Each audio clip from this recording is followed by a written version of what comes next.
Une des meilleures revues qu'on a fait, c'était On ira tous au paradis, dont on se foutait un petit peu de la clinique, puisqu'ils ont agrandi les trucs, puis qu'ils ont ouvert un MS pour les gens un petit peu, des gens aisés, même plus qu'aisés. Jean-François Sublet est un véritable enfant du village. Du fond de son bureau, il revient avec émotion sur ses 45 années de chansons et d'apéros partagés avec la troupe théâtrale de Genelier. Malheureusement maintenant, je suis obligé de lever le pied. Mais je reste la troupe. Je peux plus monter sur scène, mais je reste actif dans le reste des activités.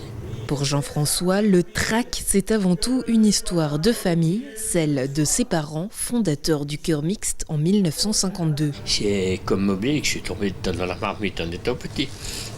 Moi, je donnais la réplique à mes parents quand ils répétaient. Pendant 2-3 ans, j'ai fait souffleur sous la scène pour eux, quoi.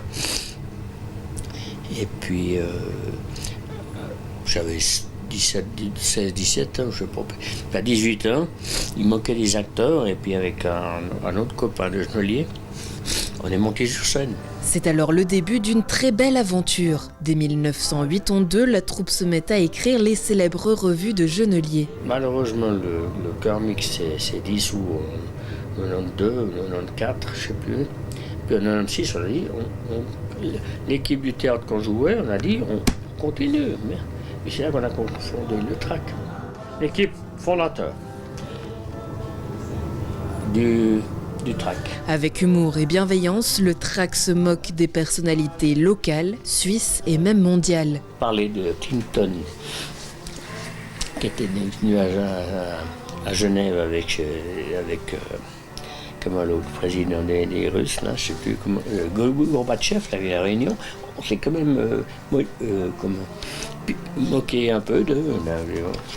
Notre but, c'était pas de vexer les gens, c'était de faire un petit peu de piment, comme on dit. Les répliques fusent, la galerie s'amuse, une habitude conviviale qui restera dans les annales. Au total, plus de 200 chansons écrites pour la revue et que Jean-François aime encore fredonner. La Messe tonique, 5e revue, 10, on a fait une douzaine. Douzaine de revues et 200 chansons. Ouais. C'est quand même énorme. Oui. Les marchés de Genelier sont très bien achalandés. On passait en revue les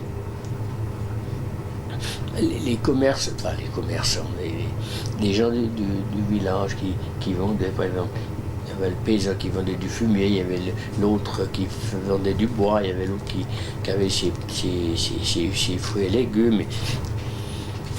Je suis parti, je suis revenu, et il n'y a plus rien reconnu. Ça, c'est une belle chanson.